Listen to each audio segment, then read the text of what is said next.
Shabbat shalom. Hey, Shabbat shalom.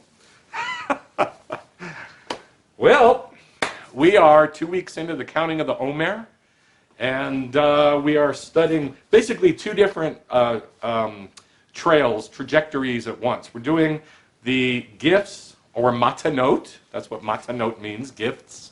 The 5 gifts that God gave during this time of the counting of the Omer. And we are continuing this trajectory of knowing God. Knowing God. And this, this phrase in First Chronicles that David said to his son Solomon when he was basically telling him, you're going to be king. He said, Da et Elohei avecha, which means know the God of your fathers. And I want you to think about how ridiculous that phrase is. If somebody told you, know God, know him, do that, know him, know God, you'd say, okay, how? How do I do that? But it is something that you can do. It's something that we can do. We can know God.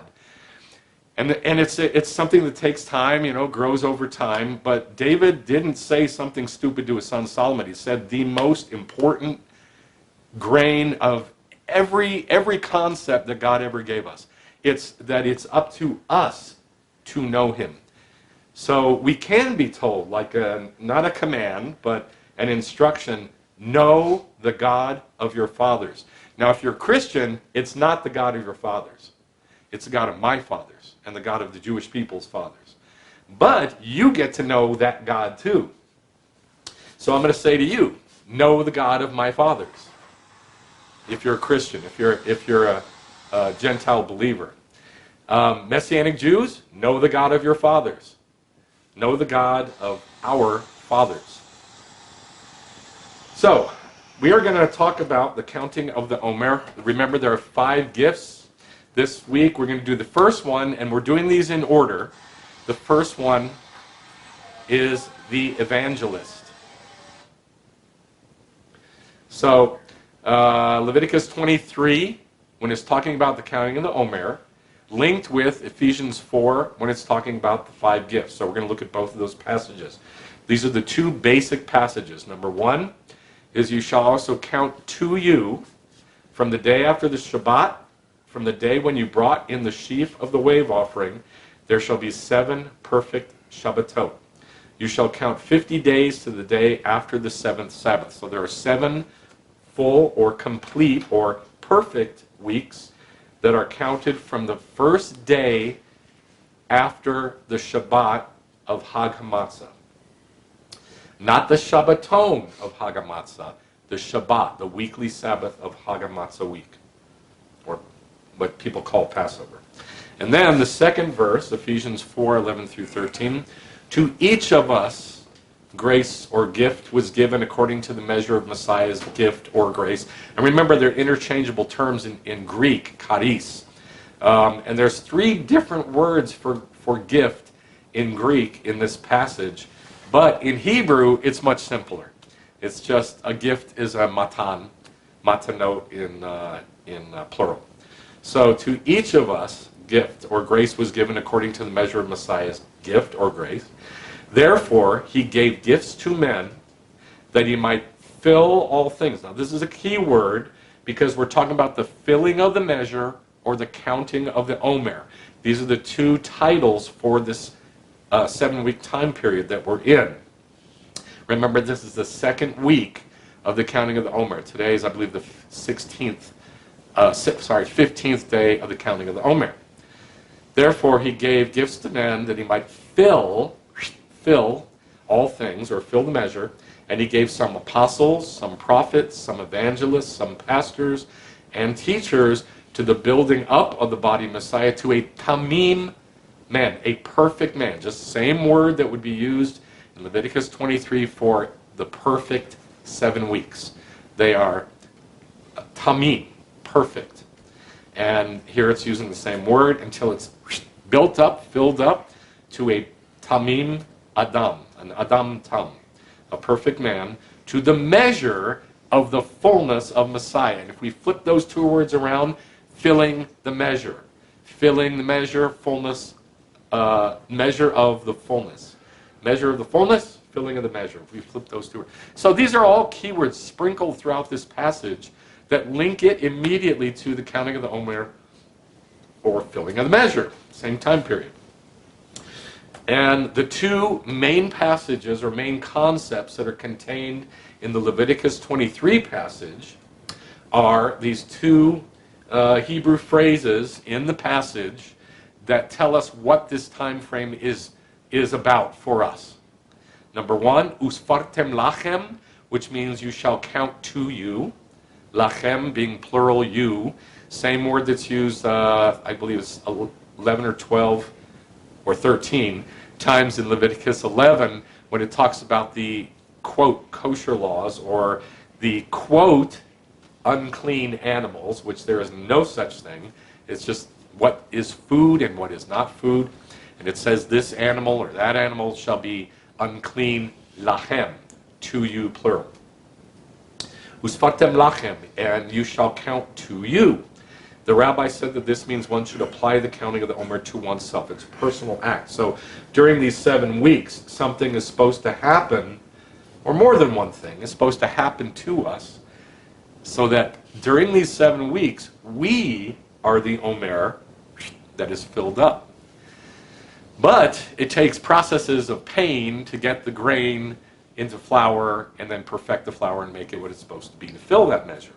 So that's what this time frame is all about. Now, the second phrase is Shabbatot Tmimot, which means Sabbaths complete or Sabbaths perfect. The process is done to the barley harvest, and then the wheat harvest is a perfecting or refining. So that at the end of the story, at the end of the 7 weeks, actually this is done every day, the priest would ascend the altar with that Omer that has been perfected and offer it to God. And that's us. And it's also the Messiah first, and therefore it's us. Now remember, the Omer that's being filled is very small. It's only 2 quarts. That's pretty small. And this is filled every day. And every day is an Omer. Every human is an Omer. We saw that when God gave the manhu, the manna, to Israel, and he said, it doesn't matter how much you collect can collect a little, you can collect a lot, but no matter what you collect, everybody ends up with 1 Omer per human. Therefore, each human equals 1 Omer. And these are the processes that were done to the grain for these 49 days to perfect it. First, it's reaped, put in baskets, brought to the temple court. The sages say they used to thresh it with reeds and stalks of plants, that the grains should not be crushed. And then they put in a copper tube. The tube was perforated so that the fire should prevail throughout the grains. They spread it out in the temple court and let the wind blow over it. They put it in a grist mill and removed from it 1/10 of an ephah, which is 1 Omer, which was sifted through 13 sieves. This is in Mishnah Menachot 10:4. These are the 5 processes that were done to the grain. Now remember, it was turned from grain into flour. That is not done by people. That's done by 2 rocks grinding, and that's God. God is the rock, and so we don't count that as one of the processes that the priests did. There's 5 processes. Now the 5 processes, therefore, are harvesting, threshing, roasting, winnowing, and sifting. Today we're going to talk about the first one, which is harvesting, the harvest. So if we correlate the 5 gifts with the 5 processes, we should be able to see why we are what we are. And this is really the nut of the whole thing. We don't know ourselves. I mean, that's pretty clear. All you have to do is talk to somebody for 20 minutes, and you'll find we just don't know us. We don't know ourselves. We don't have a sense of who we are very well.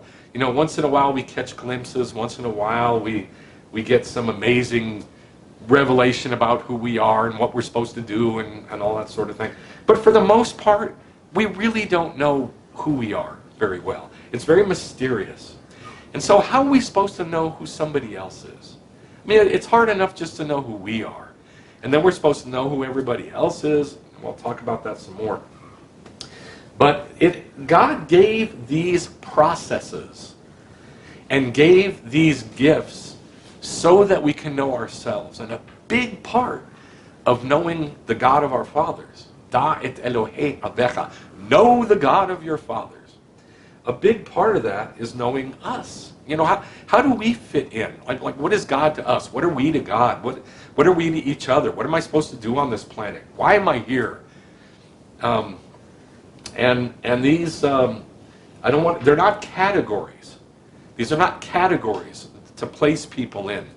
These are gifts that are given from the beginning of our life. Before we're even born, we are bent to to be called, to feel drawn, to be pushed, impelled inside, to be one of these things. To be one of these harvesters or threshers or fires or winnowers or sifters. I mean, this is what we're bent for. This is what we're supposed to do. And I have talked to thousands and thousands of people over the years, believers, and I ask them, what's your gift? And almost invariably, people will answer with 2 or 3 answers. Like if I say, are you an evangelist, a pastor, a prophet, a teacher, an apostle? Invariably, Christians will say, well, I think I'm a prophet. Mostly I'm a prophet, but I'm also a teacher, or something like that. Or I'm an evangelist, and I'm a teacher also. Or I'm a prophet, but I'm also an apostle. This is not how it works. It's not how it works. Priests had to cast lots to do these processes. It's not like, well, today I'm going to thresh, but tomorrow I'm going to harvest. It's not like that. You cast lots, or the priest would cast lots. Whatever that lot came out on, that is what your job is. And that's always your job. At least for these 5 gifts. And we're one of these. That's why it says in the passage in Ephesians, it says, to each one of us a gift was given. And I've been kind of focused on this one tiny phrase from Ephesians for more than 25 years. And it seems like people just can't get their heads wrapped around this. To each one of us, a gift was given. You are one of these. And we need to find out which one we are in order to feel comfortable and established and happy in what God has called us to do. And by the way, even after that, it's kind of hard to know ourselves. But this sure gives us a leg up on doing it. So we have the harvesting, which is the evangelist, the first one to go out and harvest the grain. The threshing, which is the pastor who gently beats the heads from the stalks. The roasting, which is the prophet, submits every single grain to the fire. Winnowing, which is the teacher, which allows the wind to separate the grain from the chaff. The chaff is the garbage. And sifting, the apostle who sifts not the grain, but the flour, after it's turned into flour. And here's an illustration or picture of each of these processes. Harvesting, threshing, roasting, parching, burning, whatever you want to call it, winnowing, and sifting. So today we're going to talk about the evangelist. All that was intro. Now we're going to start talking about the gift itself, the evangelist. This one of all of them is probably the most problematic, in that it cuts to the heart of the whole, quote, gospel. And I'm going to talk about gospel. The reason I put it in quotes is because I'm convinced that, I don't know, maybe 5% of believers actually know what the gospel is. And I'm not saying that, oh, I know, nobody else does. I'm saying that we are really dumb. And all you have to do is look around the world and see for 2,000 years how Judaism has been gutted from the body of Messiah to know that. since it's been gutted from the body of Messiah, we've ended up with all these crazy doctrines. And the most basic one is, what does it mean? What is the gospel? What does that mean? What is it? And who's supposed to give it? And how is it given? And what are the words in the gospel? And, how do you give the gospel? And how do you not give the gospel? And what is it not?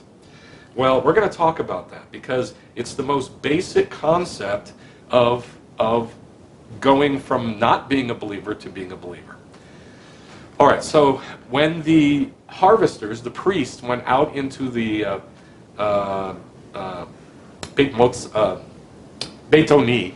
Beitoni was the field near Gethsemane, in which the plot of ground was sown with the barley and then the wheat that was specifically for the Omer, for the temple. And then when they went out into the field, these priests, before they would harvest, they would ask these three questions. By the way, I have a Haggadah. There it is. I have a Haggadah from the 40s or 50s, and it has these three questions in it in the beginning of the Haggadah. And it talks about going out and harvesting the grain for Hagamatzah. So it says these three, this is from the Mishnah. It says, is the sun down with this sickle, this plot of land? And they ask these 2 times. Each question is asked 2. Why? Because let everything be confirmed by 2 or 3 witnesses.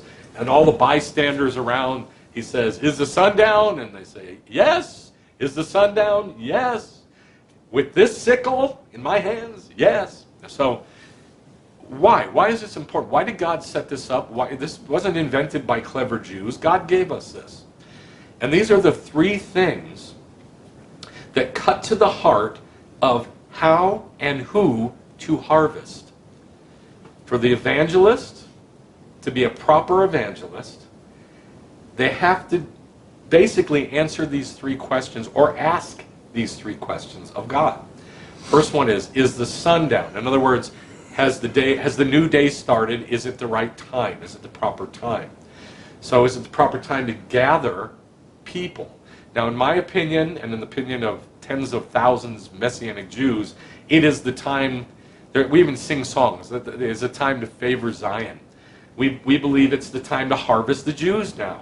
This is what we believe. And I believe that this applies. Is the sun down? Has the time come? Yes, the time has come to harvest the Jews. The second one, with this sickle. In other words, is this the right tool to do it with? And am I the one who has the sickle? Am I the right one to have the sickle? And am I sent out to gather men?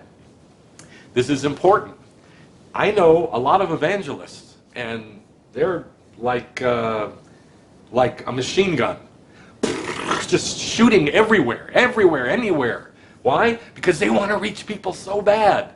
And they don't know what they're doing. They don't have a focus because they don't know how to use that tool in their hand. You got to know how to use the tool. You got to know how to use that sickle to chop the right. And how do you bind up the sheaves? And which sheaves do you cut? And do you know how to use your tool and all that sort of thing? That's what this is about. And then the third question, this plot of land. This is really important. In other words, am I supposed to reap from this group of people? For 2,000 years, the plots of land that have been harvested have been every plot of land on the planet but Jews. Well, it's time to do differently now. It's time to harvest from the Jewish people. That's the plot of land that should have been harvested for the last 2,000 years, but it wasn't. That's changing. People are turning their minds now to a different plot of land, which is Israel, which is the Jews, which is Judaism, the way of the Jews. All right. Now, there's 2 words for an evangelist in Hebrew. The main one is the second one. The first one, koreh, is a caller, somebody who calls out. And the second one, mevaseret, is It basically a kosher butcher. It's a meat bringer, which we'll talk about. This is the main word for an evangelist. Now, the word koreh, nowadays, it means somebody to call out scripture, like to read out loud. If you just look on the Google Translate and type in reader, it'll say koreh. Or if you type in Hebrew koreh, it'll say reader or calling out words, something like that. Public reading. Well, yes, that's true, but that wasn't its initial meaning. The initial meaning, if you, we talked about this when we went to the beginning of Leviticus, Vayikra, kara, koreh, same word, to call out, and we looked at it extensively. Now here's what I want you to see. This illustration is from Isaiah 40. And both words for the evangelist, koreh and mevaseret, are in this passage in Isaiah 40 that we're going to look at. Both of them, koreh and mevaseret, are talked about in this passage of Isaiah 40. And basically it tells us what the gospel is. It is upside down and backwards from what the gospel is normatively. Now the word koreh comes from kara, which means to cry, to call out, to call upon, to call to herald, to proclaim, to preach. You know, all the things that we think about for an evangelist. He's out there yelling, he's in a tent, he's calling out, he's telling people, but usually loudly, and usually with not a lot of substance, not a lot of scripture, just a lot of words and calling out, come on, come on, come on, come on, encouraging people to come and basically talking about anything and everything. That's an evangelist. To convene, to invite, to be called or named. Now, if you've ever wondered why there's so many evangelists with churches, this is why. Because the word mikra comes from kara, and it's the same word, something called out, a public meeting. Also a rehearsal, an assembly. Basically what you would call a church. So that most church leaders are usually evangelists. They get saved, they become Baptists or some other denomination, they go to some Bible college where they learn, basic things for a couple years, and then they go start a church, they have a gathering, and they preach the gospel every week. And it never really changes. It just goes on and on and on like that. Well, this is why. Because the word for korah is related to the word mikra, same word, and it's basically a church dude. That's what it is. Something called out, a public meeting, a rehearsal, an assembly, calling a convocation. But the word mikra is the same word that is all 7 festivals. And this is what is not in the churches, the 7 festivals. So at the very heart of the very first word of evangelist, already you can see a problem. You see 2 different trajectories taking place. Already. It's going to get worse with mevaseret. With koreh, you can see that the church has gone off to start churches, and Judaism has gone off to call people, to invite people, and to have festivals, rehearsals of God's times. And they're 2 totally different things. And so that's where the break came. It came at the very, very beginning of going out to the field, harvesting that grain, and then bringing it to the house. The very first step. Now in Isaiah 61, it says, koreh tzom. Tzom is the word for fast. Isaiah 61 is about Yom Kippur, and it says, call a fast. Call a fast. Koreh tzom. Preach a fast. Because that's what evangelists do. They preach. And it's the word kara, to preach. Preach a fast. Call a fast. What fast? Yom Kippur. In other words, have a mikra. Koreh a mikra. Call out to have this rehearsal, to have this festival of Yom Kippur. Jeremiah 34:8 says, proclaim freedom to them. Likroa lahem dror. Dror means freedom. Proclaim or call out freedom to them. It's the same word. Likroa means the act to call out, to preach, to evangelize, to evangelize. Freedom to them. Evangelize a fast. Evangelize freedom. This is strange. I mean, it doesn't sound like the gospel so far. Now, in Isaiah 40, 6 and 7, it says, Koreh, Koreh b'midbar. A voice is calling, Koreh, from Kara, and the voice is calling, clear the way for the Lord in the wilderness. Now, in the if you're a Christian, you probably are familiar with all these verses in the New Testament that refer this verse in Isaiah 40 to John the Immerser, John the Baptist, because it says this is about John the Immerser, Yochanan, about Yochanan the Immerser. It says that. That's correct. His job was to clear the way for the Lord in the desert.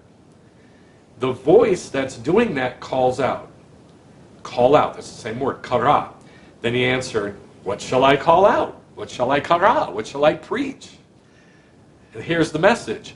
All flesh is grass. The grass withers, the flower fades. Surely the people are grass. And then it says, but the word of our God will forever stand. And then it says, say to the cities of Judah, here is your God. So the evangelist calls out and basically saying everybody's going to die, everybody's flesh, everybody's grass, you're all going to be burned up, but here is your God. So the question is, where's here? And that's what the other word for evangelist answers in the same passage. In the same passage it says, mevaseret Tzion. Mevaseret Tzion. Mevaseret Yerushalayim. Gospel bringer Zion. Gospel bringer Jerusalem. Now the word mevaseret, and I say it means kosher butcher because that's basically what it means. From, baser, basar, flesh or meat, et, that means somebody who does it. So from, he's a dude that works with kosher meat, with meat. He's a guy that works with meat. That's what it means. Now it comes from the word basar, which means flesh, skin, meat, a body, and this is the really cool one, it literally means meat for sacrifices. The gospel is, in Hebrew, besora, which is the same word, beser, besora, basar, and it means the meat from a sacrifice. And I want you to think about this. Now in Exodus 16:12, it uses this word basar when it's talking about meat or food. I have heard the grumblings of the sons of Israel. Speak to them, saying, at twilight you shall eat basar. You shall eat, and it translates it meat. Why isn't it translated gospel? Why isn't it gospel? Because it does translate gospel in other passages. You shall eat meat, and in the morning you shall be filled with bread. Then you shall know that I am the Lord your God. Da et Elohei avecha. Know the God of your fathers.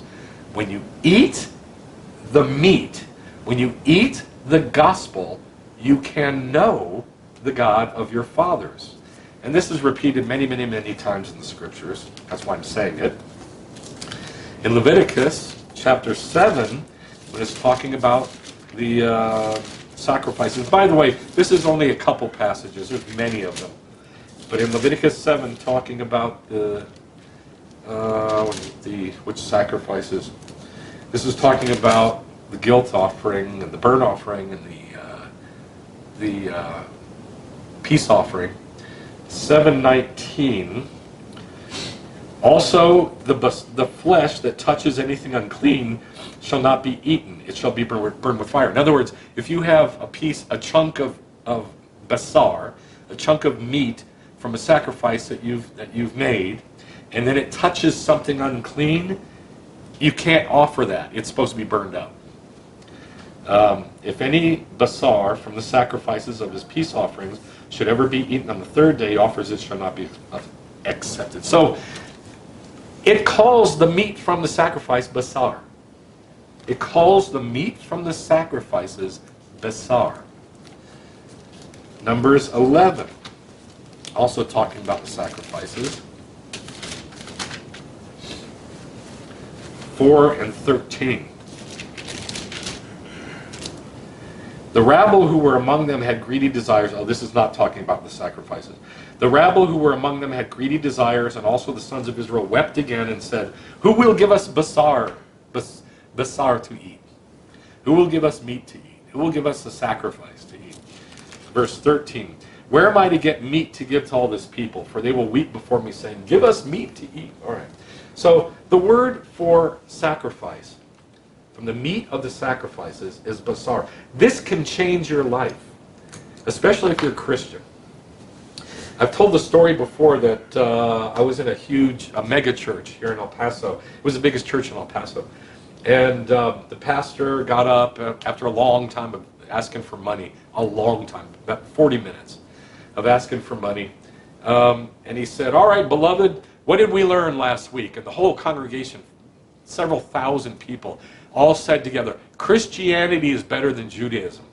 And I had my kippah on, and I had prayed that God would bring me together with this pastor so I could talk to him, which 2 weeks later occurred. And I'm talking to him and his wife, and I was talking about all of Judaism being pictures of Yeshua, to learn about Yeshua from. And I could see that the trajectory of our conversation was going in two different directions, farther and farther away from each other, just like the church and Judaism. And so I said, "Well, what do I have to lose?" I said this to myself, and I went, "In the kingdom, there's going to be blood sacrifices." And his wife goes like this. I'll never forget it. She goes, "Oh," like disgusted. It is the sacrifices that teach us and show us Yeshua more and better than anything on this planet. I don't care what you say to somebody. I don't care what the Holy Spirit does in their life. If you can see the act of a sacrifice properly done, or even improperly done, because I've done that, and your heart is open, God will talk to you about Yeshua. He will. God will talk to anybody about Yeshua through the sacrifices. Some of you are thinking, well, then why didn't the Jews see him? Because their hearts weren't open. Their hearts were hard. Many, many, many did. And I've read their words where they did. But many didn't. And why? Because their hearts weren't open. They didn't want to hear. So they didn't. But if your heart is open, and you do a sacrifice, or we're going to do them in the kingdom, and probably before the kingdom. But if you can see the death of the animal, the cutting up of the animal, the catching of the blood of the animal, the different parts of fat of the animal, the knife, the blood, the lungs, the lining of the lungs, the lining of the lobe of the liver, the covering on the lobe of the liver, the lining of the kidneys. If you can see the different things that are involved in a sacrifice, you will hear Scripture in your head or in your heart, and you will come to see, to know God. I was told a few weeks ago, how come you don't talk more about, how did Judaism show you? How did you come to know God through Judaism? I keep that to myself for the most part, because people's hearts are not open to it. I can't even get most people, to just want to do Judaism, to look for Yeshua. And me talking about, how God did it with me, I've found that it doesn't change people's hearts. It doesn't. But when we talk doctrine, and a light goes on, then I can talk. Then I can tell them about the intimate things with me and God. This is one of them. I mean, I've done this, I think we've done it 4 times, where we've butchered a sheep or a goat for Passover. And we didn't, I want to say learn so much, but that's not it. God spoke to us. Many of us, all at the same time. And not a word was said. But God spoke to us through it, and we came to know God closer. That's what the mevaseret is. The mevaseret is the meat bringer. Now, in 2 Samuel, there's a second meaning to the meat, to basar. It means to be joyful or cheerful. Good news. Good news. Could also mean beautiful or fair or goodly. Why? Because it means flesh. Our outside. Our outside is what's beautiful. It just is. You see a beautiful woman? Ooh, she's beautiful. How do you know? You're looking at her muscles and her bones? No, you're looking at the flesh. You're looking at the outside. It's beautiful. So that's where the word basar becomes goodly or good news or good message, happy message. So 2 Samuel 18:19, it's talking about King David, and this guy says, Arutzana, avasra et hamelech.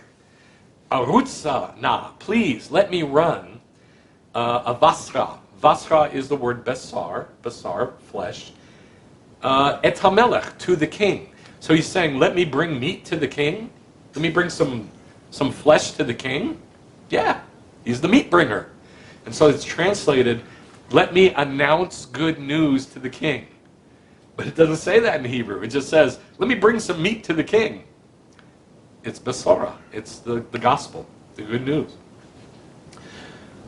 1 Kings 1:42. It says, you bring biser tov. Biser is basar, same word. Tov. Then it says tov, good. So you bring good news good? Yeah, that's what it means. You bring meat good. Bring some good meat. But it's translated, bring the good news. Deliver this good news. So in Hebrew, here's what I want to tell you. In Hebrew, it doesn't ever say good news as two words. It just says the word basar. That's all it says. One word. And we're supposed to know somehow magically that means gospel or good news. Isaiah 52:7. How lovely on the mountains are the feet of him who, now what he's translated is, who brings good news of peace, who announces salvation. By the way, the word for basar is here twice. It says it twice. Lovely are the feet of mevaseret shalom, of the meat bringer of peace. Mevaseret tov, who preaches good news, is how it's translated. Not even close. Who is a good evangelist, who evangelizes goodness, who announces Yeshua, who announces Yeshua. I have to try to stay calm, because what's happening is this break is getting clearer and clearer and clearer, at least in my heart and mind, and it makes me mad.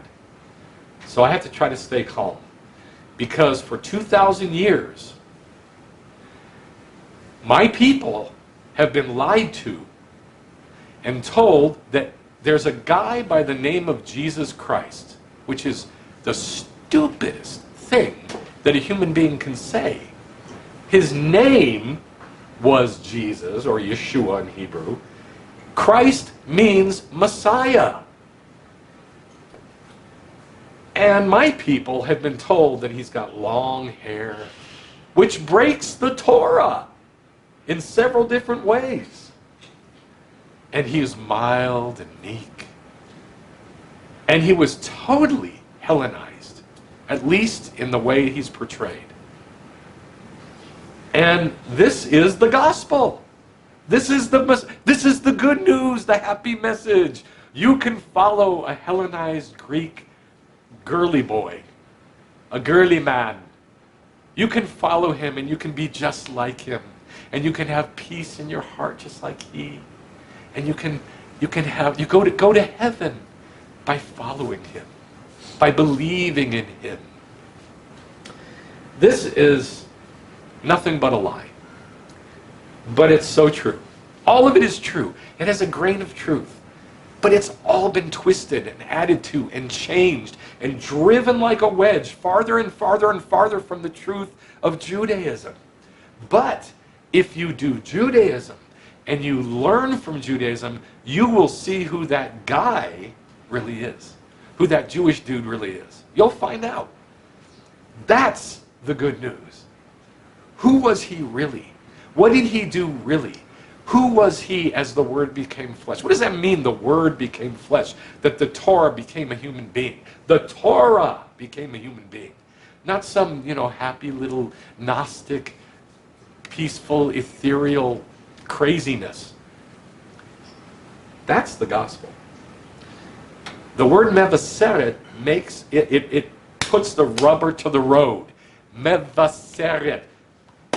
Meat, flesh, not meditation and Gnosticism and Buddhism and, if I could just, enter into myself and enter into all that is one together. Meat, earth, physical. It says in 1 John, it says, if anybody proclaims that Yeshua came in flesh, in meat, he can know God. But if he denies that Yeshua came in meat, in flesh, in basar, as a human being who went to the bathroom, that person can know God. You can only know God if you confess and say that he came as a human. If you don't, you cannot be saved. You cannot know God unless you know him as a human, which is a Jew. So, mevaseret is a really important idea. It's a really important word. And now we come to Isaiah 40 again. Same word is here. Now, I've given the King James, I think it is, translation, and here's why I did it. Most people have looked at this amazing passage in Isaiah 40 and flopped it on its head, completely upside down and backwards. Because what it says in Hebrew is this: listen to the Jews. The Jews are the preachers of the gospel. But what they've done is they've flipped it around and they've mistranslated and made it sound like, go to the Jews and give them the gospel. Tell them about Jesus Christ. And so that's what people did. So here's what it says in King James. Please don't think this is true. It is not a true. It's a lie. It's a mistranslation. O thou that tellest good tidings to Zion, get thee up on a high mountain. In other words, let the preacher, let the evangelist get up high and proclaim and announce to the Jews. O thou that tellest good tidings to Jerusalem, lift up thy voice with strength. Lift it up, do not be afraid. Say unto the cities of Judah, behold your God. Come to Jesus Christ. I'm up on a mountain high, talking down to you, poor little Jews slothering around in the mud. Come up to Jesus and you can know God. Not what it says at all. It says exactly the opposite, as a matter of fact. It says in Hebrew, get yourself up on a high mountain, Zion, mevaseret. Zion, you are the mevaseret. Get up on a high mountain, Zion, because you're the mevaseret. Lift up your voice mightily, Jerusalem, mevaseret. Lift it up. Don't be afraid. You, Zion, get up on a high mountain, preach to the cities of Judah and say, here is your God. Where? Jerusalem.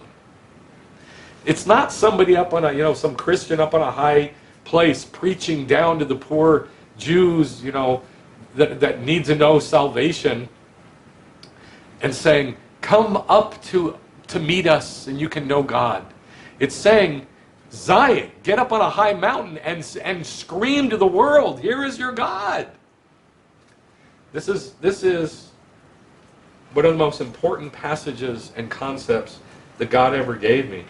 And I always come back to it because it is basically saying, that's the evangelist.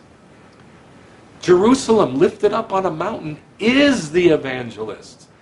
If you are an evangelist, if your heart, just breaks to reach people with the gospel, if that's your drive to tell people about the gospel, you're doing it wrong. If you're not Judaism up on a hill saying, here's God, this is Judaism, Judaism shows us God, you're doing it wrong. Now, I just want to tell you that when I first got born again, I was filled with zeal. Maybe you think I am now. No, I'm really calm now.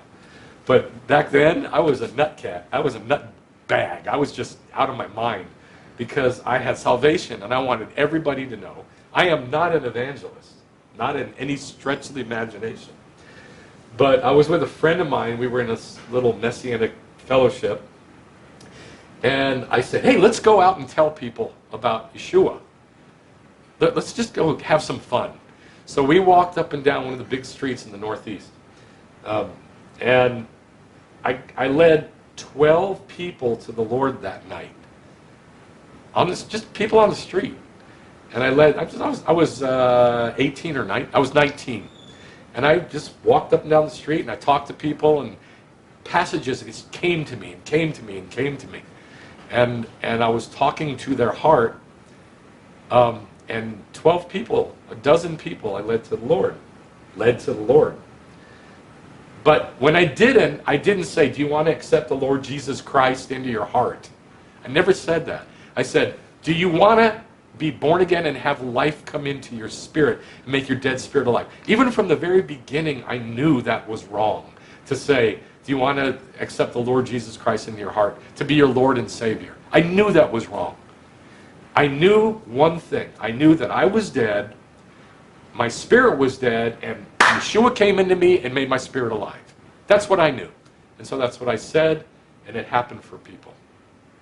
That's the first grain of the gospel. Now, the people that are evangelists, these are two verses that probably light you up. The harvest is plentiful, but the laborers are few. So ask the Lord of the harvest to send out workers into his harvest. Why? To chop down that grain and bring it into the house. That's your drive. And then John 4:35 and 36, the beginning of it. Do you not say that there are 4 months and then comes the harvest? When does the harvest come? Is it talking about the barley harvest?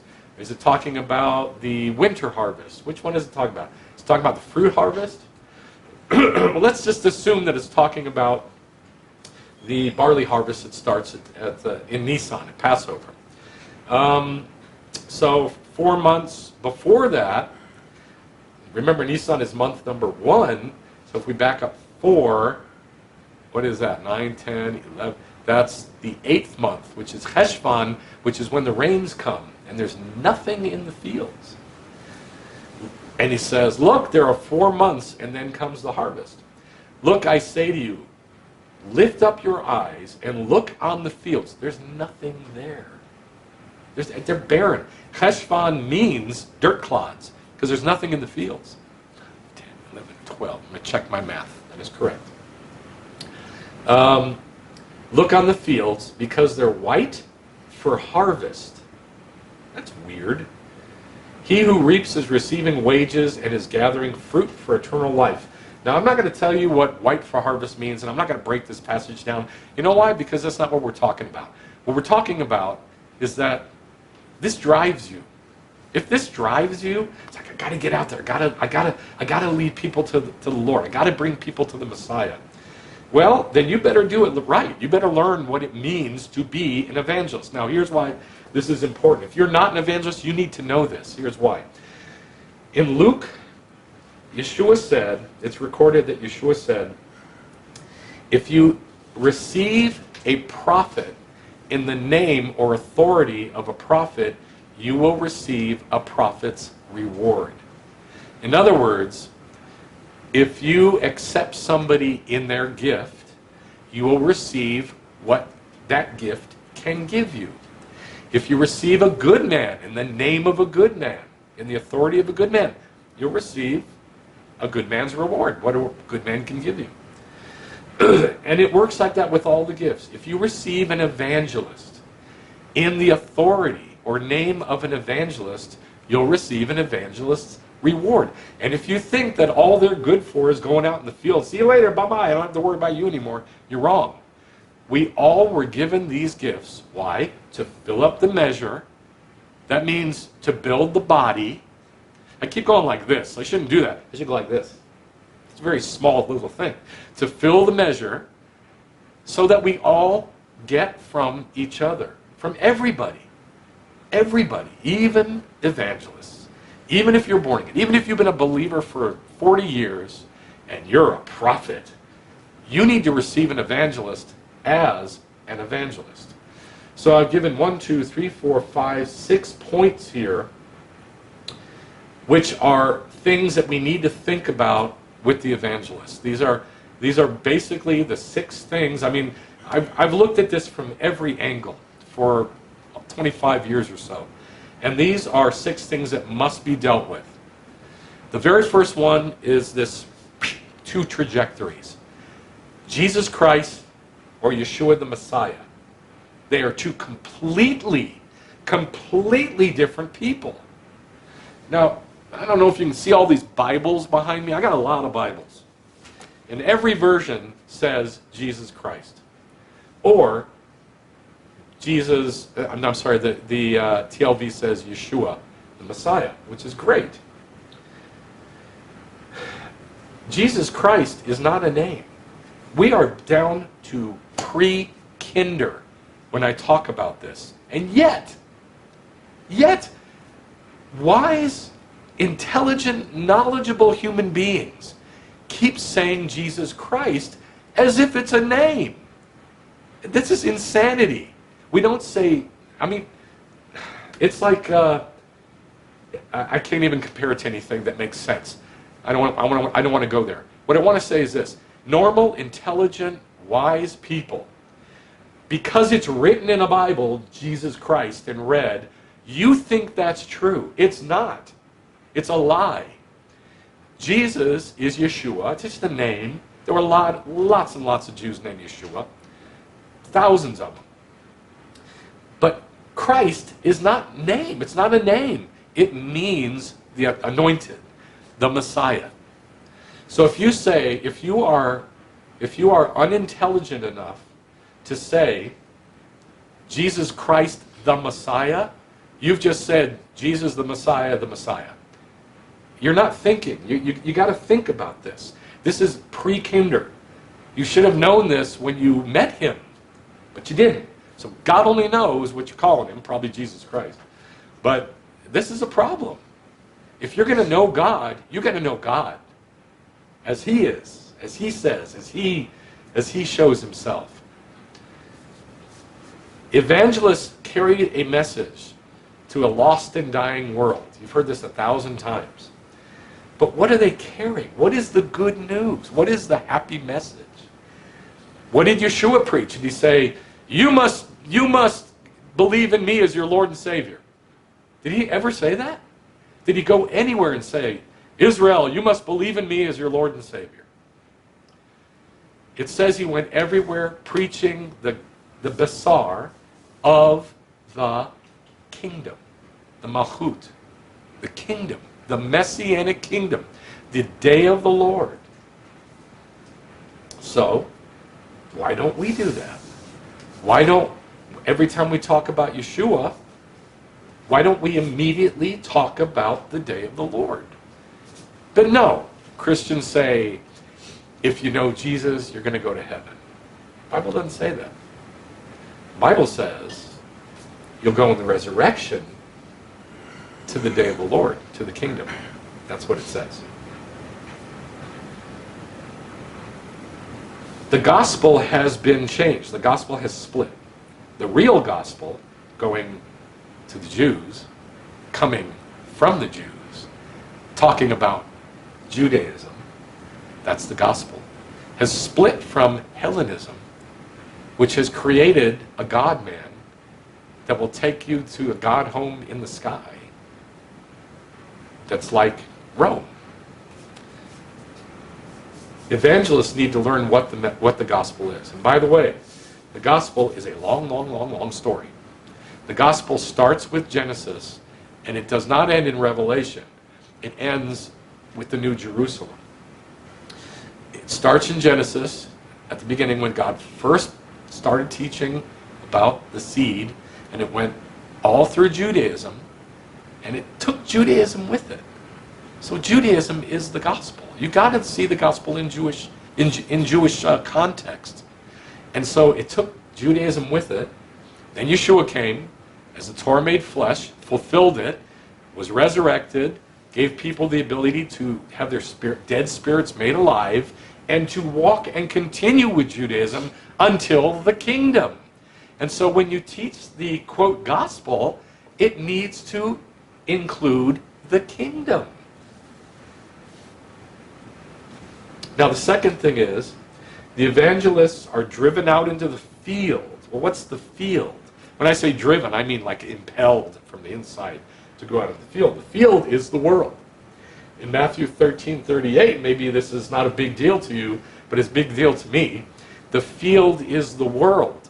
Well, how do you go out into the world if you're already in the world?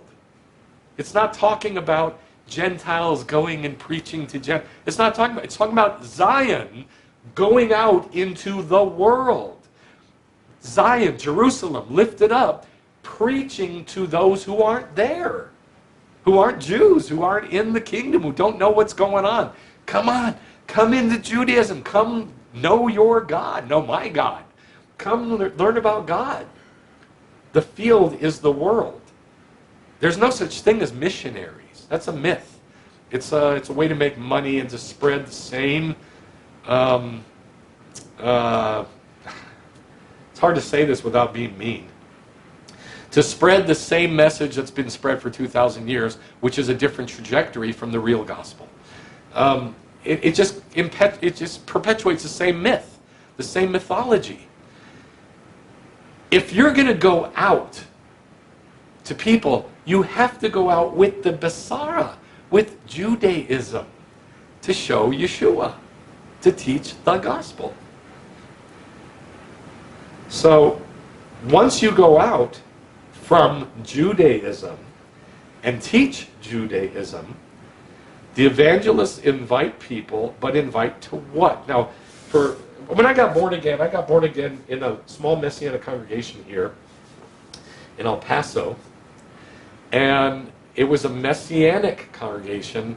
The spiritual leader was an evangelist.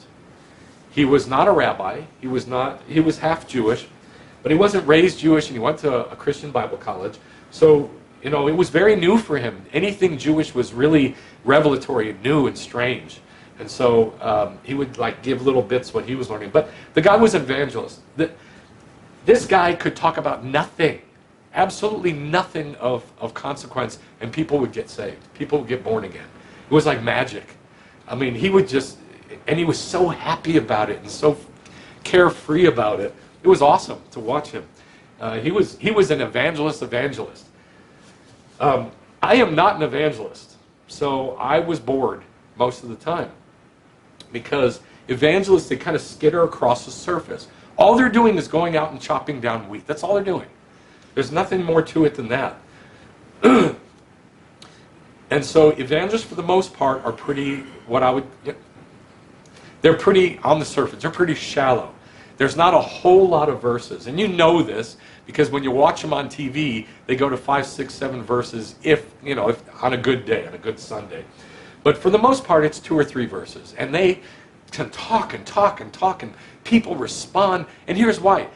The wheat gravitates to its own cutting. God has put inside human beings to gravitate to the evangelist. They don't have to do a thing.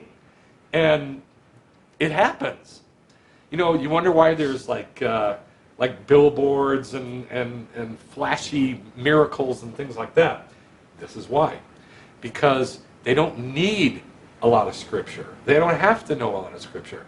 They just go out and they tell people about what happened to them and how wonderful it is to be born again. People get born again. So I know what evangelists are like. And I've met many, many, many of them. They're all pretty much the same. My mother is an evangelist. They can take very difficult things and make them simple. And when I first got born again, every single service, without exception, this guy, the spiritual leader, would quote, "Give an invitation." I know you know what this is. Give an invitation. And I was asked for many years, "Michael, why don't you give an invitation?" And I'm like, invitation to what? To what? What are you inviting them to? And that's the problem. He wasn't inviting them into a Jewish kingdom. He was inviting them to know Jesus Christ. He didn't say Jesus Christ. He said Jesus, or Jesus the Messiah, or more often he would say Yeshua. But the guy that he was picturing in his mind and heart wasn't the Torah in flesh. It was Jesus Christ. And so he was doing the same thing that Christians have done for 2,000 years. You need to come. I'm up on a mountain preaching to you poor slovenly Jews in the mud. Come up to know Jesus. Not it at all. Now, over the years, he learned more Judaism, and he would implement that some in his preaching. He didn't teach; he preached. That's what evangelists do. But the problem is, what are you inviting them to? How do you give an invitation? Should you give an invitation? If somebody's not born again, you need to get them born again. That means you need to explain to them what's going on. I don't know how to do that. It's different with everybody. But I know this. You never, never, never should say, "Know Christ in your heart." Why? Because we don't want people to know Christ. We want people to have Messiah, and they're two totally different people, at least in perception. We want people to have the Messiah bring them from being dead to make their spirit alive. That's all there is to it. Our heart is a cesspool. We don't want Yeshua in there. He's not going to go in there anyway. It's just not going to happen. We have to clean our hearts through these processes. We do that. Now the Holy Spirit will teach us and show us and help us how to do that, and kind of guide, the path along the way and bring things into our life that'll do that. But Jesus doesn't go in our heart. The Holy Spirit doesn't go in there either. We are supposed to clean our cesspool up so that we can know God more and more and more. That's our job by these processes. All right. The evangelists have great visible success with miracles and numbers. In Yiddish, my mom used to, when I was growing up, my mom and dad, when they were talking about somebody, "Man, they could make it happen, baby. Make it happen, Captain." That was a macher. "Yeah, he's a macher. He'll do that. Give it to him. He's a macher. He'll make it happen." And that's true. There are people like that. Evangelists are like that. Man, they can take the grain of an idea and bam, 2 weeks later, you got 50,000 people in a stadium. I mean, I couldn't do that if you put a gun to my head.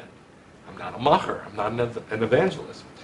Why? Why is life like this? Well, advertising works. Advertising works. That's the first thing. And evangelists are billboards. They do magical, mystical, amazing, miraculous things. This is what freaks Jews out about, quote, Christianity.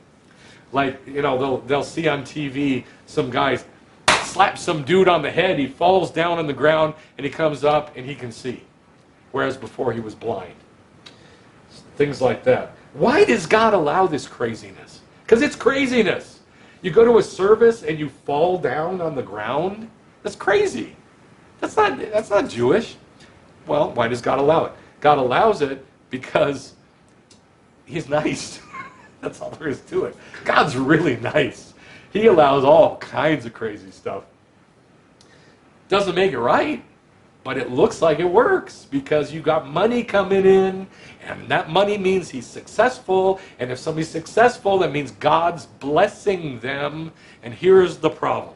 Here's the big break. The break is, what does it mean, the blessing? Well, in Judaism, the right path of the gospel, it's to know God. Da et Elohei avecha. La da'at et Adonai. Know the Lord. La da'at et Yehovah. Know Yehovah. Know the Lord. Know the Lord. But in the church world, in the Hellenistic gospel, blessing means you're safe, you're healthy, you have money. That's being blessed. No, it's not. Not in the Bible. In the Bible, in Deuteronomy 28, 1 through 14, it talks about the blessing. And it says, and it starts out with, if you will hear my mitzvot, you'll have this, and you'll have this, and you'll have this, and you'll have this, the blessing. If you will not hear my mitzvot, you'll have this, and you'll have this, and you'll have this, and you'll have this, the curses. The blessing is, the gospel is, to get people to know God. That's Judaism. That's how we get to know God. So, all this visible success with miracles and numbers. Let me ask you a question. Have you ever watched a mega church and at the end of the service they start playing that melodic, wonderful music on the organ or the piano, and then maybe a violin will come in, and while the pastor or the preacher or whatever, usually an evangelist, will start saying, and if you're here today, and if you don't know the Lord Jesus Christ, and you have sins, you need to blah, blah, blah, blah, blah. And everybody starts crying because the music is so... This is total manipulation. It is manipulation. I don't care if you think it's a good thing. I don't care if you think that, it's the Holy Spirit touching. No, it's not. And I've been to rock concerts where they do that. Only they don't invite you to Yeshua. They invite you to something else.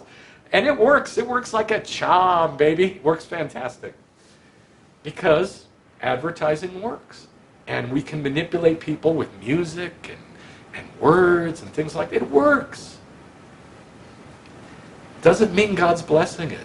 It doesn't mean it's a mega church because God wants 5,000 people in a group to worship the Lord Jesus Christ. That's not what it means. It means people are lemmings and we just go in line off the edge of the cliff. Always have. People follow. It's just that simple. Advertising works. And manipulation works. Think of, if that were true, you're not going to like this. If it was true that God is blessing, and so there's so many numbers of people all doing the same thing and believing the same thing, then Hitler was anointed. Sorry, pals. Hitler should have been your pastor, or Mussolini, or what's Mao Zedong, or Stalin, who had millions and millions and millions of people follow them. They should have been your pastor. God was blessing them, sure. Assuredly so. You got to use your brain.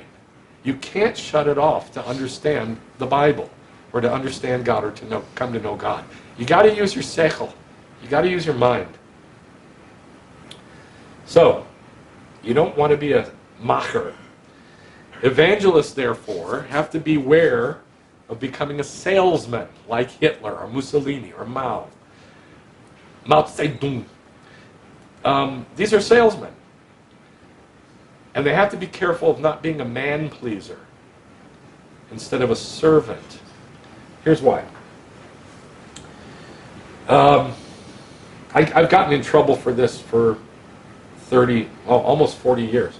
So I don't care. Nothing's ever going to change. I'm selling something that nobody wants, and I realize that. So there's going to be very, very few people who can hear me anyway. So I don't care.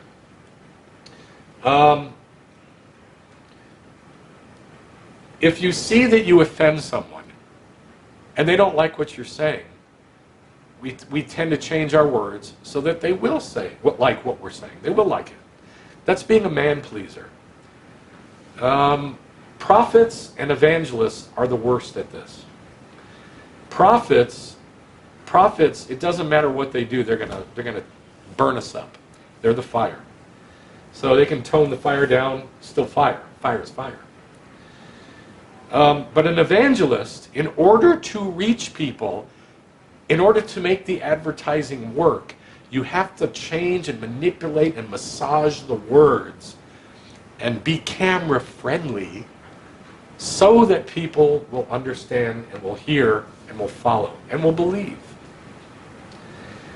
Well, that's being a salesman. I mean, you got to use your brain. You can't do stupid things. But you can't be a man pleaser. If you try to please men, let me say it this way. If you're going along the true gospel, which is all of Judaism that shows Yeshua, and you're you're Zion, up on a mountain, preaching to the world, to the field, come to Zion, come to Jerusalem, come to Judaism, and they don't want it, what are you going to do? Change the message?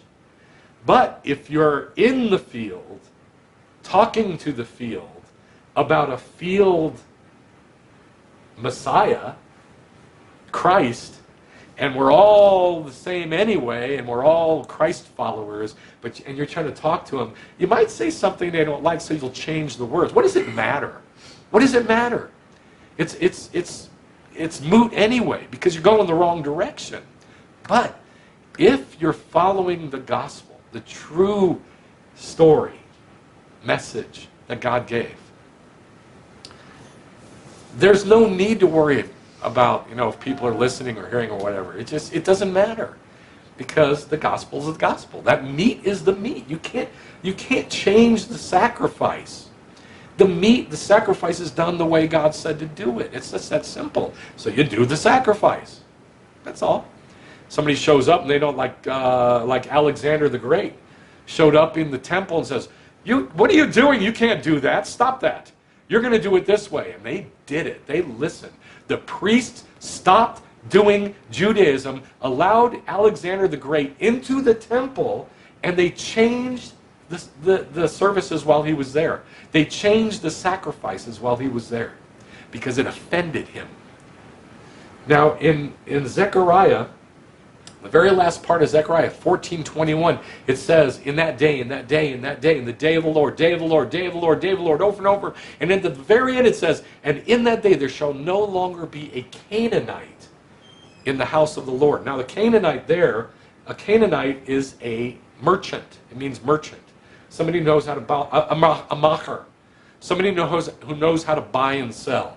Somebody who knows how to make money. There will no longer be that in God's house.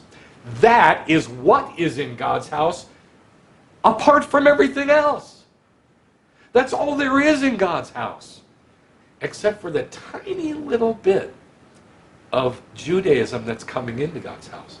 Everything else is Canaanite. Everything else is making money. Everything else is, make a video about the prophecy you had about coronavirus and get it out there as quick as you can and sell, 100,000 copies in a week and make a fortune, and then you're set.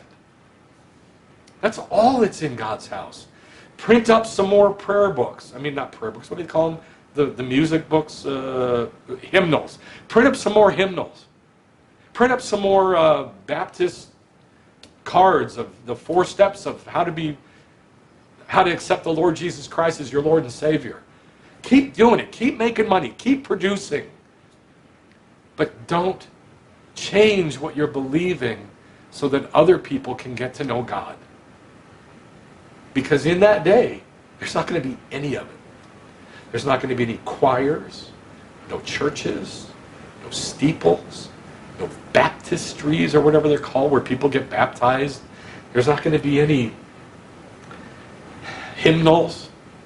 There's not going to be no crosses anywhere. None of it.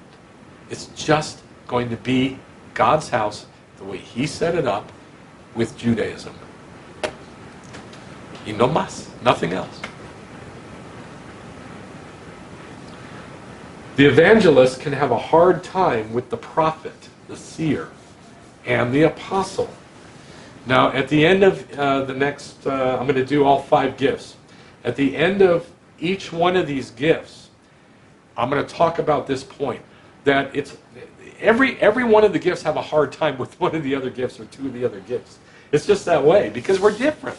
Iron sharpens iron. What does that mean? Iron sharpens iron, makes fire. Iron sharpens iron. Christians love that verse, but they don't like to do it. Iron sharpens iron. It's tough. It's hard. Why? Because we're all different. God made us bend a different way, and we have to learn to accept somebody in our gift, in their gift. We have to learn to accept people in their gift, which means you got to know what their gift is. I'm going to tell a story. We were driving from El Paso to Florida because I was going to go preach in a church on Sunday. I'm going to keep making quotes. And I was invited to go teach what I teach, what I've always taught, in a church. I don't know how this happened, but I got invited to this big church in Florida. And I was going to go just say what I always say about Judaism. And we were going to Florida. My transmission dropped out of my car right when we hit the border of Louisiana, from Texas to Louisiana. It just, you could hear the pieces falling off the transmission. And then it just stopped in Baton Rouge. We were stuck. I won't tell the whole story, but we were stuck there. I had 3 kids then, all little kids. And we didn't know what to do. I had no money. There was before cell phones existed. We were stuck. We had no way to do anything or get anywhere or contact anybody. And so everything worked out to where we ended up in Florida, and I had a couple $1,000, plus got a new transmission, plus was able to rent a fantastic van, beautiful van, to get to Florida and drive it back to Baton Rouge. And everything worked out. Not only worked out, but we actually ended up on a 2-week vacation in Florida where everything was paid. I mean, it was just amazing. We were treated like kings for the entire rest of the trip. But on the first part of it, what happened was we were just praying. We had miraculously, God got us to a car shop. And we didn't drive there. It was a big story of how we got there, but we got there to a car shop. It was a miracle. Had no money. Got to a car shop, and we didn't know what to do, so we're praying. Eileen and I are praying, and the kids are going up and down this big giant hill of seashells. And we were just crying out to God. We didn't know what to do. We're like, God, we thought that this is what you wanted. Why are you doing this to us? And when we got through fetching about it, we started asking, okay, God, what do we do? Just give me direction. Show me. Speak to me where to go, what to do. Just talk to me. This hooker, prostitute, was walking the street right by the big gate that we were by. We were by a big, American fence gate at the lot. And this hooker is walking by, and for some reason, she stopped, and she looked at us, and she says, "What's wrong? What's wrong with y'all?" And I told her exactly what was going on, and she started prophesying. She told us exactly what to do, step by step by step. And the second she opened her mouth, Eileen and I recognized her in her gift as a prophet, and we received from her as a prophet, and all our problems were solved. And everything worked out exactly as she said, by the way. We've had many things happen like that with us because we trusted God. So, an evangelist who's very shallow, they got a simple message. I want to tell you what happened to me. And they go out and they do miracles, and eyeballs grow in sockets and things like that to get people's attention. They're going to have a real hard time when somebody walks up to them and says, "You are," whatever. Just looks them right in the eye and says, "You have been hitting your wife. You started this 14 months ago, and I've talked to you about it." Just start prophesying and telling you everything about your life right in your eyes, unflinchingly, unblinkingly. This is what prophets do. Now, usually, they're not bold about it. Usually, they're very fearful about it. But they read your book, man. They look right inside and they read your book. They don't read your mind, but it feels like it. They read your heart. and they just tell what they see. Evangelists are going to have a real hard time with that because they just want to, get out there and get it done and smile for the camera and invite people and get a lot of people to show up. You can't do that if you look at a camera and say, you, whatever. It doesn't work. So they're going to have a hard time with that. Now, the other person they're going to have a hard time with is my gift, the apostle. Why? Because we are obsessed, absolutely obsessed with order. Going from point A to point B. Is it getting bigger or smaller? Is it in order of age? Is it in order of name? Is it in order of size? Is it in order of category? Is it in order of what's the order? That's what we're obsessed with. Evangelists don't care about any of that. They just want to get out there and get people and just get it done. They're a mocker. They got to make it happen, baby.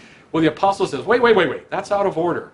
You should have done step 3, but that was step 1. You need to stop. You need to slow down. Stop what you're doing. Bring that back to the beginning. Do that first. Then do step 2. Then do that. Then go on. And that's how apostles are.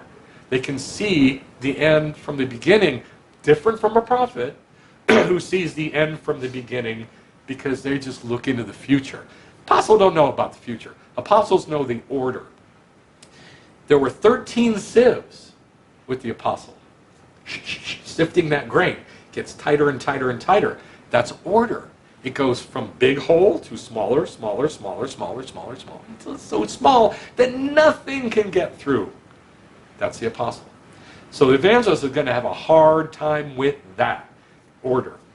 They don't really care about the order. They just want to see, what they have thought in their head and in their heart, how to get that accomplished and get those people in and get this program set up, and we want to make that program work, and we want to grow the program and grow the people and grow the building.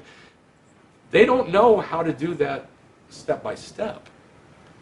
So the apostle is going to be a bit of a stumbling block for the evangelist. All right, so here's the problem of the gospel. Is this the dude that you're following, or is this the dude that you're following? And everybody follows one of them. If they're Christian or Messianic or born again, call it what you want, Hebrew Christian, whatever. I don't care what the title is. If you believe that Yeshua is the Messiah, you are most probably, this doesn't bother you that much. It's okay. It's a little Greek looking, but it doesn't bother me horribly. This rips my heart out. I hate it. I hate this guy. He's not Yeshua. I hate him. That's Alexander the Great. That's who that is. That's Antiochus Epiphanes, the one who slaughtered the Jews and slaughtered a pig on the altar. That's what Hanukkah's all about. This is the bad guy, the worst guy, the one who did the abomination of desolation, Antiochus Epiphanes. That's him. Not what he looked like. He was old, fat, and balding, but that's what he made himself look like on his pictures. This is a problem. Back when we had our first congregation, Derech Olam, I was invited to teach on camera. I was invited to teach at a Christian TV station in Midland. I couldn't believe it. I'm like, who wants to hear me? I talk about Judaism. Christians don't want that. This was 30 years ago. Actually, it was about 25 years ago. Who would want to hear that? So I go on there, and I had my pictures book. Not Pictures Restored, just the pictures book. And I'm so excited about it. And I basically had it's got a little picture in there of these two guys. And I said, I love Messiah, and I hate Christ. That was it. They took me off. I became persona non grata. I had somebody call the station after and say, do you want Michael Washer to come teach again? Oh, God, no. No. Okay. So, those words to me are perfect because they're true and they're right. I hate this guy. I hate Christ. I love Messiah. I love Messiah. I love everything about Messiah. I love the Torah. The Torah became this guy. He was the Torah walking in flesh. I love that. I love him. You shall love the Lord your God with all your heart and all your soul and all your oomph, your strength. I love God. I love the Torah. I love the Messiah. I hate the Hellenized Christ with all my heart. Now, if you have a hard time with that, I understand. We've been preached against that for 2,000 years, so I get it. So just think about it. Think about it. So, you don't want people to come to know Christ because people are picturing this. If you say, you need to come to know Christ, this is what they're thinking. This is what everybody thinks in their head. Everybody. And then they say, oh, it's so hard for Jews to come to Christ. Well, yeah. We don't want to come to this. We shouldn't come to this. God forbid. But Jews have a hard time coming to Yeshua too, but not as hard a time because he's a Jew. Gentiles have a hard time coming to Yeshua. Gentiles do, not Jews. Jews are up on the mountain preaching to the world, come to know God. Gentiles don't want that. They want this. Meek, kind, pleasant, Hellenized, homosexual. People want that. Life's tough, man. Life's hard. And who wouldn't want a God that will just comfort you and give you wings to fly away? Think about the Jews in the Holocaust. Could they know God? Do you think there were any Jews in the Holocaust who knew God? Not possible if they didn't know Christ. At least that's what the church says. Something's wrong. Something's wrong with this paradigm. That means way of teaching. Something's wrong with this picture that we've painted for the world. So, you don't want people to come to know Christ. You want people to come to know God and believe that Yeshua is the Messiah to bring us to be able to know God by being born again. It's that simple. But this is the guy, or something like this, this is the guy that everybody needs to come to do that. I'm not saying Christians aren't born again. I'm just saying they're God's nice. That's what I'm saying. Why did God allow billions and billions of people to get born again following this homosexual? Why? Because God's nice. It's that simple. That's what was available, but not anymore. This should be the drive of the evangelist. This should be. Zion lifted up. Mevaseret Tzion. Evangelist Zion. Mevaseret Yerushalayim. Evangelist Jerusalem. God in essence. Now this is a passage that I have in my big book. When all the pictures are restored. There's a lot of good passages in the Spirat HaOmer, the counting of the Omer chapter. This is one little area, one little section. God, in essence, evangelized through Judaism. He preached through the things which he designed, those things which the Jews implemented, the temple design, the sacrifices, the fasts and the feasts, the new moons, the Sabbaths, the priests, the Levites, all of these things were Zion's inhabitants. Her workers who came and went in cycles, her activities that occurred daily, monthly, yearly, and all of them preached to the world. Here is your God. Here is your God. Not out in the world. Here. Judaism. It was Judaism that preached to the world about God and his Messiah Yeshua, not, quote, Christianity.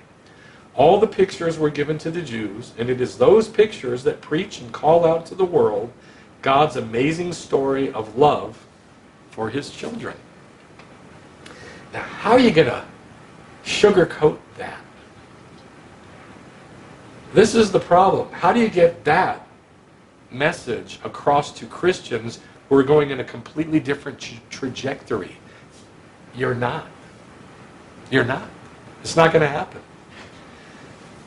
Only the Holy Spirit can make somebody going on that trajectory turn and look back to Jerusalem and go, I'm getting farther and farther away from God.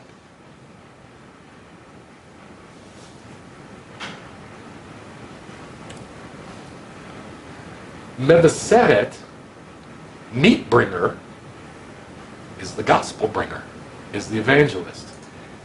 Flesh, skin, meat, a body, the meat of the sacrifices, preach Yeshua better than anything on this planet. And if you've never seen a sacrifice, you can't even know what I'm talking about. You can read the words in a book, but unless you've seen a sacrifice or studied the details of the sacrifices in the Mishnah, you can't know this. You can't. It's impossible. Hebrews 10:1-4 says, and by the way, I quoted this verse to the woman who went like this when I was talking about the sacrifices. Oh! I quoted this verse. Hebrews 10:1-4. The Torah, since it has a shadow of the good things to come and not the very form of things, can never, by the same sacrifices year by year, which they offer continually, make those who draw near, karban, karav, draw near, perfect. But in these sacrifices, there is a reminder of sins year by year.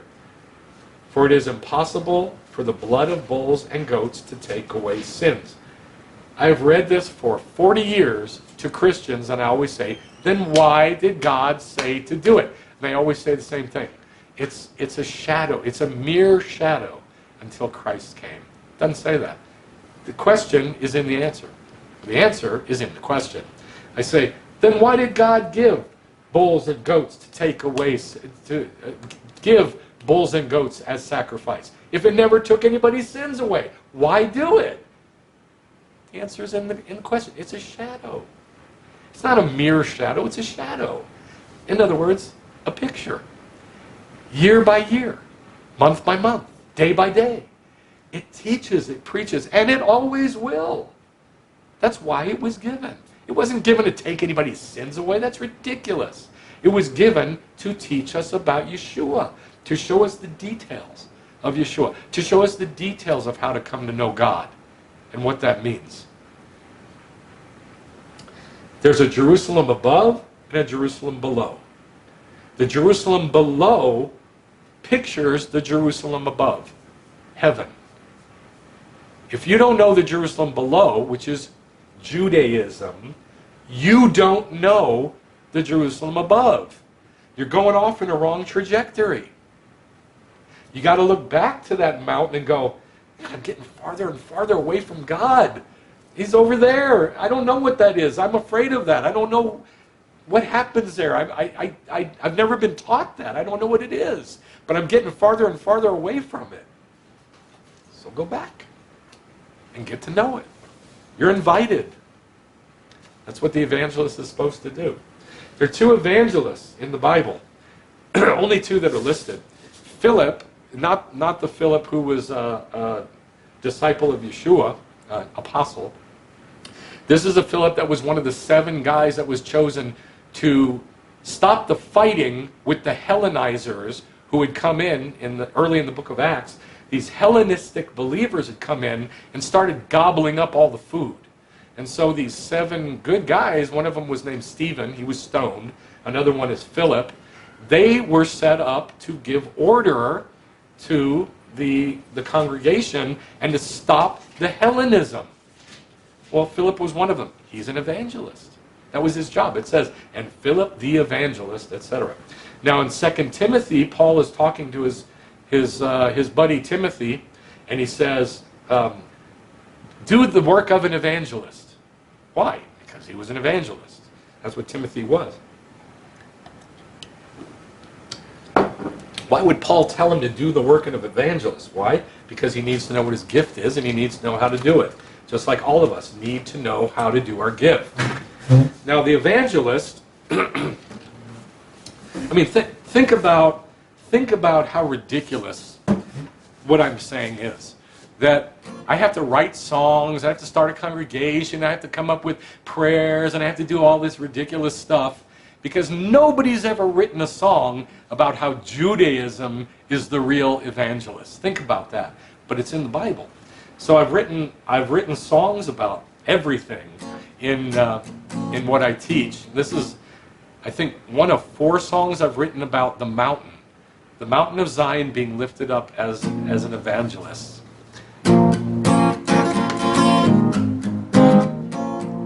Go out to the desert where God's glory is revealed. Make smooth the way for God who comes in power. Call out to the people, all flesh is like the grass, but the word of our God forever stands. Tzion harini, Tzion harini, lift your voice on high Yerushalayim. Mevaseret Tzion, you show us the throne. Get up, Zion, bearer of good news. Great is the Lord and greatly to be praised. In the city of our God, his holy mountain. Lifted up in beauty, the joy of all the earth is Mount Zion, the city of the King. Go around the city, count her gates and towers.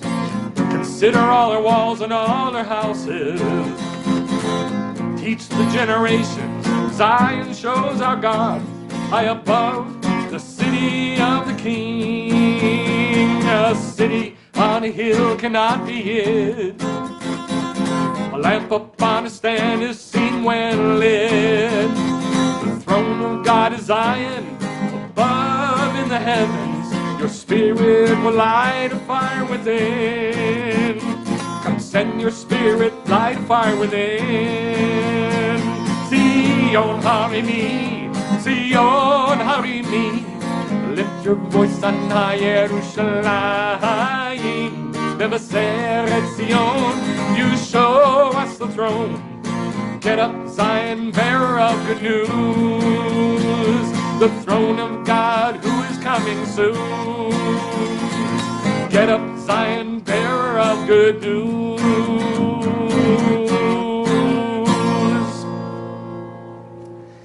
Now, I have also written a song that I'm going to sing every week until we're done counting the Omer. And it's not like, it's really not like any song I've ever written about the Bible anyway. And it has all 5 gifts in it. So this week,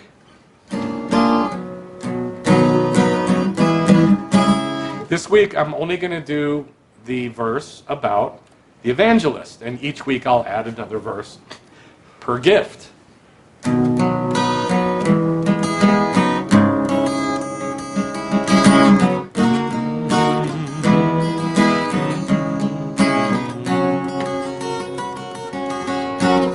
We'll go out to the field to gather up the harvest.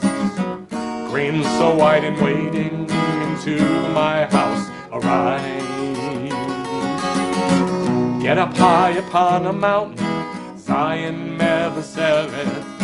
Proclaim now, here is your God, Mashiach is alive. Count the weeks times 7 as we come as one to Sinai. Come and see the glory of the all-consuming fire. Spirat Omer, fill the measure of Messiah. To each of us was given a gift to lift the body higher. Who will go out to the field to gather up the harvest? Grain so white and waiting into my house arise. Get up high upon a mountain, Zion mevaseret. Proclaim it now, here is your God, Mashiach is alive. Count the weeks times 7 as we come as one to Sinai. Come and see the glory of the all-consuming fire. Spirat Omer, fill the measure of Messiah.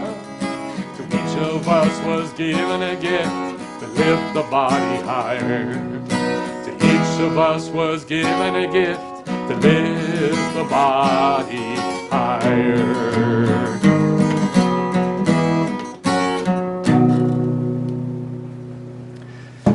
So, evangelists, you need to learn what your job is. And every other gift, we need to learn what the gift of the evangelist is so we can receive the evangelist in their gift and receive what an evangelist can give us. Lord, I ask that this seed would be planted really well in many, many, many hearts. Only you can do that. I ask, Father God, that you would teach us our gift by your Spirit, through your word, through Judaism. I ask that you would show us your way, Lord, so we can know you. Lada'at et Adonai, know the Lord. Da et Elohei Avecha, know the God of your fathers. Amen. Shabbat Shalom.